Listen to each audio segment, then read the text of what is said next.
Greetings, ladies and gentlemen, meatbags, and welcome to the Andy Schuler Show. This next segment is called The Villainous Presidents. For the record, I love the leader. This week I authorized the declassification of this action and the deaths of 3 other Americans in drone strikes to facilitate some of the more outlandish claims that have been made. For the record, I do believe it would be constitutional for the government to target and kill any U.S. citizen with a drone or with a shotgun without due process. But when a U.S. citizen goes abroad, his citizenship should no more serve as a shield than a sniper shooting down on an innocent crowd. I would have detained and prosecuted if we captured him, but we couldn't. And as president, authorized the strike that took him out. Of course, the targeting of any American raises constitutional issues, but the high threshold that we've set for taking lethal action applies to all, regardless of whether or not they are American citizens. This threshold respects the dignity of every human life.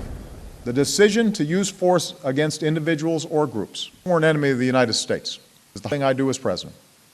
Now, going forward, I've asked my administration to review proposals to extend lethal actions outside of war zones that go beyond our reporting to Congress. Each option has virtues in theory, but poses difficulties in practice. For example, the establishment of a special court to evaluate and authorize lethal action has the benefit of bringing serious constitutional issues about presidential and judicial authority. Another idea that's been suggested, the establishment of an independent layer of bureaucracy in the national security decision-making without inspiring additional public confidence in the process.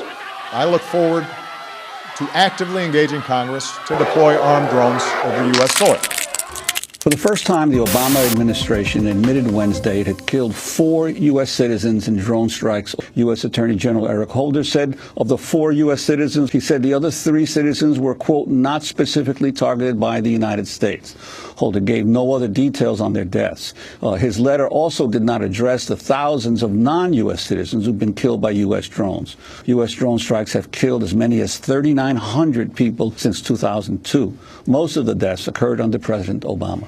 White House officials say President Obama will defend the secret targeted killing programs. Obama signed a new classified policy guidance that would allow for drone strikes to continue in killing of individuals based on behavior and other characteristics without knowing their actual identity. For more, we go to the world's most powerful mercenary. When you take the fact that the United States has both Republican and Democratic presidents that assert that the world is a battlefield, and you have a popular Democratic president, constitutional lawyer by trade, who won the Nobel Peace Prize, who is trying to streamline and create a sort of permanent infrastructure for conducting assassination operations, then really what it's doing is just sort of ensuring that this is going to continue on in perpetuity. So there's a bit of a dog and pony show going on here, despite the fact that there are these overtures to the anti-targeted killing or assassination crowd where they're trying to say, well, we're going to do this in a cleaner way. The whole thing has just been one massive dirty operation. About the U.S. killing of his 16-year-old grandson by a U.S. drone strike on October 14, 2011. The attack came as the Denver-born teenager was eating dinner with his teenage cousin. He was killed just weeks after his father was assassinated. I want Americans to know about my grandson, that he was a very nice boy. He was a very caring boy for his family, for his mother, for his brothers. He was born in August 1995 in the state of Colorado, city of Denver. He was raised in America.